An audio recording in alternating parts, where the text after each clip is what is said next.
Birthday to Shohei Ohtani. Turns 31 today. When Shohei was in high school, he scripted his whole life right down to each year. And it's uncanny how accurate a lot of it was. It was baseball stuff, it was personal stuff. He said that when he turned 31, he would have his first daughter. He missed that by like 2 months. And he wrote this script 15 years ago. Upstairs at the first pitch to Christian Walker. Talk about manifesting things. The Walker, this is his own personal playground here, Dodger Stadium. Another home run yesterday. He's the first player in Dodger Stadium history to homer in 6 consecutive games. Did it with the Arizona Diamondbacks. Dodgers are thinking, thank God he's no longer in the division. Signs with the Astros. Shows up here and picks up right where he left off with Arizona. On a 2-0 from Ohtani. Takes ball 3. Well, it might be just what the Astros needed, because whenever you come to a new club and high expectations, contract and all that, you get off to a really slow start. This last week might be an encouraging sign for the Astros and Walker. Ohtani finds the zone, and it's 3-1.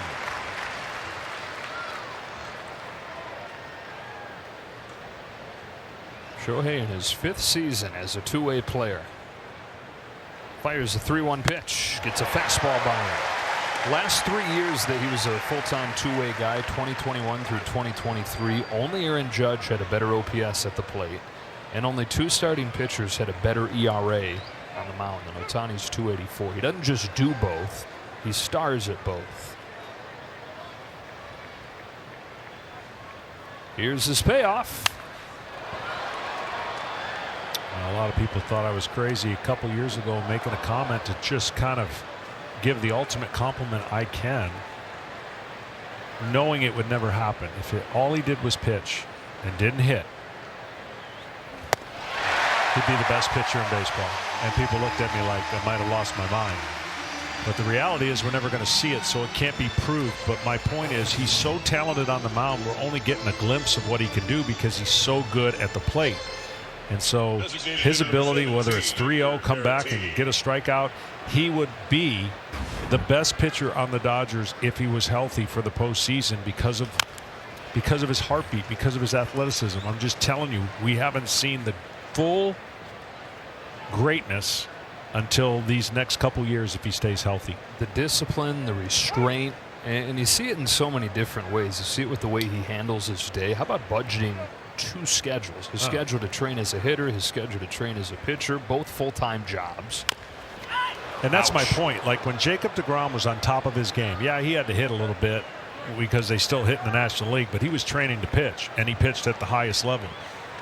This guy is training to do multiple things, multiple information, bullpen, hitting, all the things that you have to do to survive just as a position player, and then topple that with the routine that most people don't know a pitcher goes through because they think, how hard is that once every 5 days? It's harder than people think.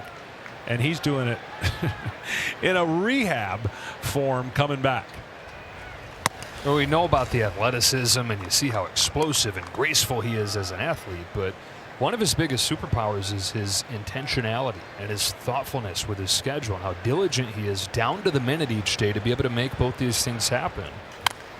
2 careers at once. Yeah, you got to take care of yourself. You have to be disciplined, and you got to be a freak because at some point something's got to give. And if I had, it's not fair to put timetables on anything, but in the next 3 years, anything more than that in a two-way for the Dodgers would be unbelievable. In other words, the next 3 years, I think he can keep this up, but then after that, at some point, something's going to give. And I think the Dodgers are going to be pretty fine if he can get those next 3 years of two-way playing. Caratini checks his swing and the count goes full, so that would put him halfway through the 10-year deal. Yeah, He's already gotten him the 1 championship. Exactly, and I just don't think people understand how taxing and how hard it is to come back from an injury, but to do what he's doing. Back-to-back strikeouts, a video game pitch right there to get Caratini.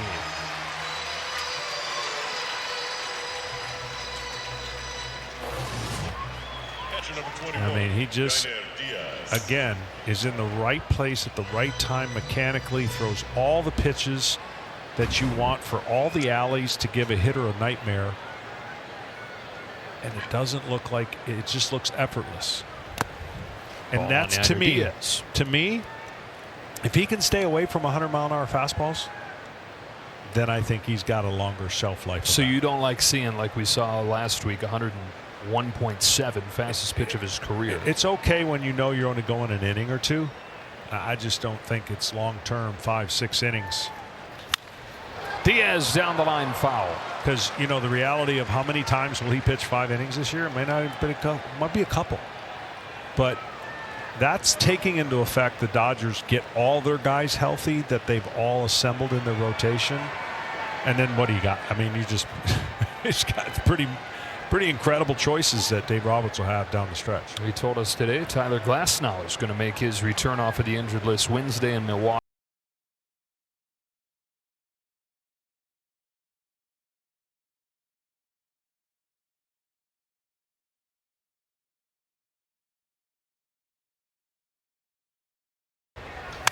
Fastball's fouled off, and it's 1-2. And Ohtani's got a chance to strike out the side. I mean, a couple of these guys are going to have to go to the pen. you can't, when it comes to the postseason, if everybody's healthy, a couple of these guys are going to be in the pen. That's hard to believe. You could imagine Ohtani in short bursts if he didn't get fully built up like the rest of the starters. Here's his 1-2 to Diaz, and it's chopped foul. Well, the Dodgers are doing it with a formula that we thought in the beginning of the year would be the formula that the Astros are doing it, meaning they're dominating pitching. It's the opposite for the Dodgers. They're doing it with their offense. Their pitching is way down. Their innings in the bullpen #1 by a lot. That's got to change. Their injuries are the reason why their pitching is not where we thought it would be, because this is when everyone's healthy, it's probably the best pitching staff I've ever seen for pure stuff. They've had to use 16 different starters. And then, like you talked about, the trickle down on that with the shorter starts you're getting is the bullpen load being up there in terms of innings pitched. They've been able to disperse that across many arms in the bullpen. And still, something they'd like to smooth out as this year continues. Another 1-2 to Diaz. He got him swinging, and he strikes out the side. Happy birthday, Shohei Ohtani.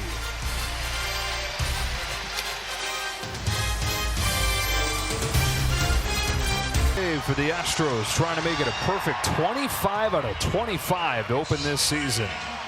He's going to have to earn it. Top of the lineup for the Dodgers here. Ohtani the leadoff, then Betts, then Will Smith.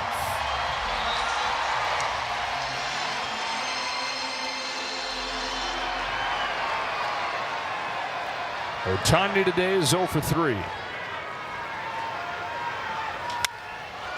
Cracks the first one, foul.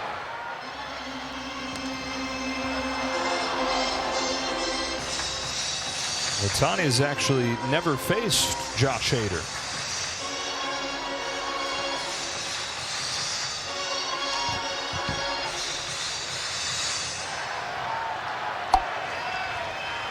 Two very talented superstar players head to head here to open the ninth. Hader to Ohtani. Strike 2.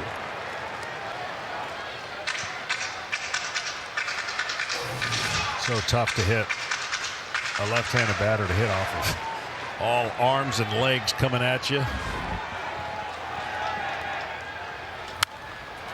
Stays alive. Fouls off 97.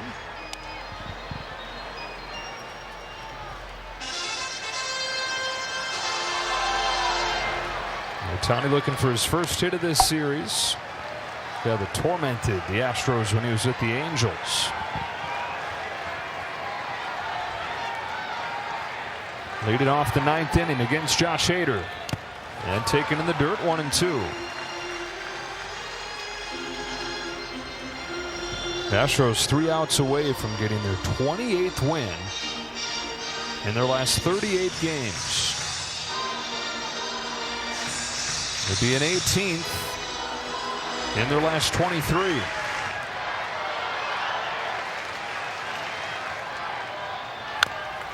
Fouled off.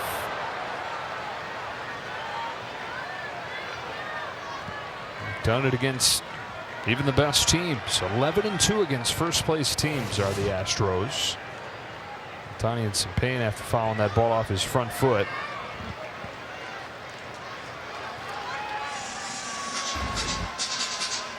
Seven-game lead for Houston, the largest lead they've had since the end of the 2022 regular season. 2-2 on Ohtani. Great pitch right there and a good take. Calm.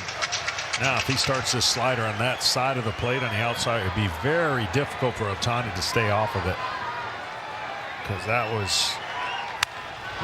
that's a base hit to lead off the inning. It was a slider, but over the plate. Yeah. See, that's the difference. That's missing location to a great hitter, and he made him pay. If this slider's out away off the plate, I don't believe even Ohtani would have hit it. Watch, it's middle in. And that's right in his stroke and the path of his bat.